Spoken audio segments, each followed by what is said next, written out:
अस्सलाम वालेकुम everyone, hope you all are doing well. So आज हम लिपन कोड का unit number 1 that is the principle of drug therapy में उसका फर्स्ट चैप्टर फार्माकोकाइनेटिक स्टार्ट करने जा रहे हैं। फार्माकोकाइनेटिक स्टार्ट करने से पहले let us know what is the term pharmacokinetic mean. देखें, हमारी जो बॉडी है उसमें जब ड्रग जाएगी तो उसके साथ दो मामला पेश आएंगे। एक वो इफेक्ट जो कि ड्रग जो है वो बॉडी के ऊपर इफेक्ट प्रोड्यूस करेगी, एक ये चीज़, और दूसरी जो बॉडी ड्रग के ऊपर इफेक्ट प्रोड्यूस करेगी।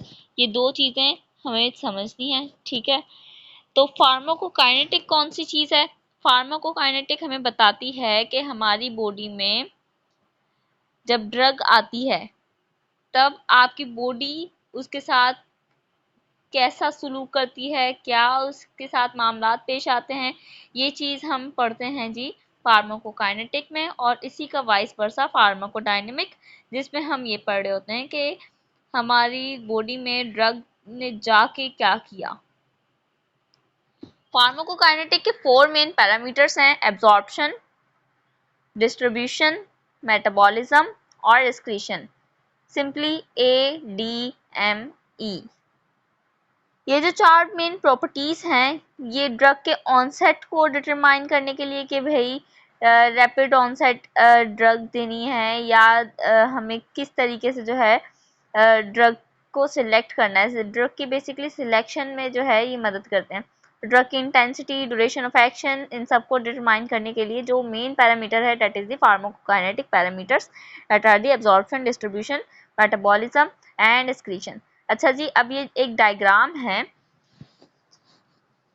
जिसमें क्या है जी, आपने ड्रग ले ली, फॉर एग्जांपल ओरल रूट से ले ली, या तो वो डायरेक्टली प्लाज्मा में चली जाएगी या आफ्टर एब्जॉर्प्शन और आफ्टर जैसे ही आपने इसको ओरली ले लिया, ठीक है, एक तो हमने डायरेक्ट प्लाज्मा में जाने की बात कर ली।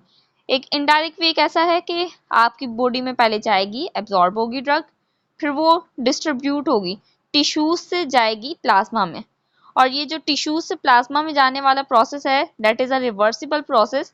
अगर तो ये डायरेक्टली प्लाज्मा में जाती है ड्रग तो यहाँ से ये फिर टिश्यूज में जाएगी, मतलब ये एक रिवर्सिबल प्रोसेस है, और ये ऐसा प्लाज्मा से टिश्यूज में भी आ सकती है और टिश्यूज से प्लाज्मा में भी जा सकती है। अब हम बात कर रहे थे ड्रग जी आपकी बॉडी में चली गई, सबसे पहला प्रोसेस हुआ जी एब्जॉर्प्शन।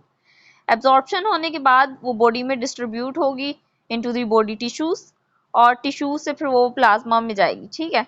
अब ये जो डिस्ट्रीब्यूट हुई हुई ड्रग है उसका होना है मेटाबॉलिज्म, ठीक है। अब ये जो मेटाबॉलिज्म हुआ, मेटाबॉलिज्म के लिए हमारे पास डिफरेंट ऑर्गन्स होते हैं। लिवर जो है सबसे मेन ऑर्गन है, फिर वो जो मेटाबोलाइट्स बने दैट मस्ट बी एक्सक्रीटेड और एलिमिनेटेड फ्रॉम द बॉडी, तो वो जो है एलिमिनेशन के प्रोसेस के थ्रू एलिमिनेट हो जाएगा। ड्रग जो है या ड्रग के मेटाबोलाइट वो urine, bile, tears, breast milk, saliva, sweat, faeces in forms में बॉडी से एक्सक्रीट आउट हो सकते हैं। अब यहाँ पे हमने एक बात की थी कि डायरेक्ट जो प्लाज्मा में जा रही है, जो ड्रग डायरेक्टली प्लाज्मा में जा रही है वो देखें उसको भी आखिरकार क्या आना है, एक्सक्रीट आउट होना है, ठीक है।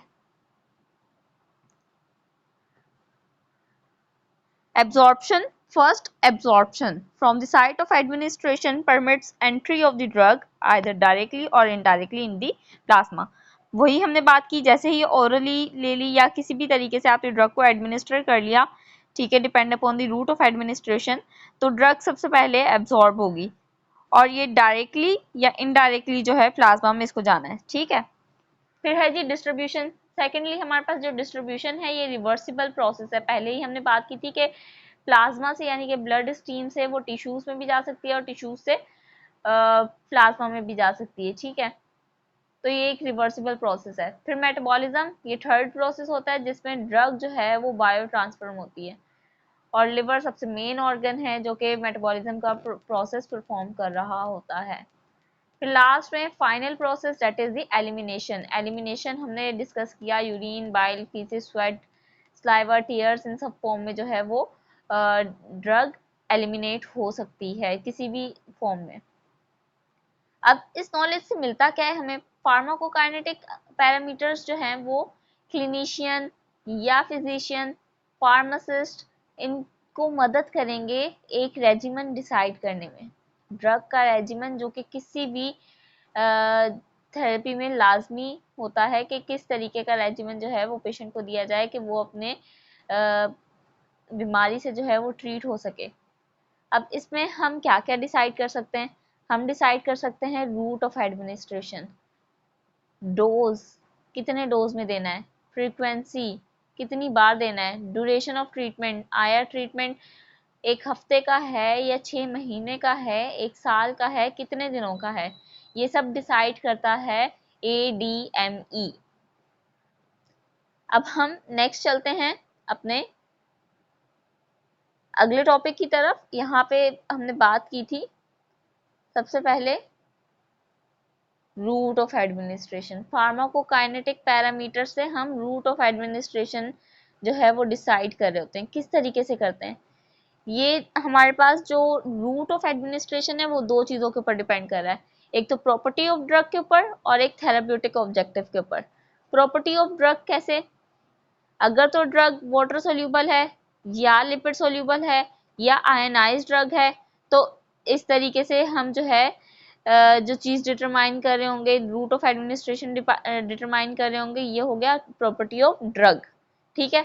और जो थेराप्यूटिक ऑब्जेक्टिव यानी कि हमें रैपिड ऑनसेट चाहिए, फौरन पेशेंट को ट्रीट करना है, यानी कि इमरजेंसी कंडीशन में पेशेंट आया हुआ है तो हमें उसको फौरन ट्रीट करना है, या तो फिर उसका लॉन्ग टर्म ट्रीटमेंट चलेगा, या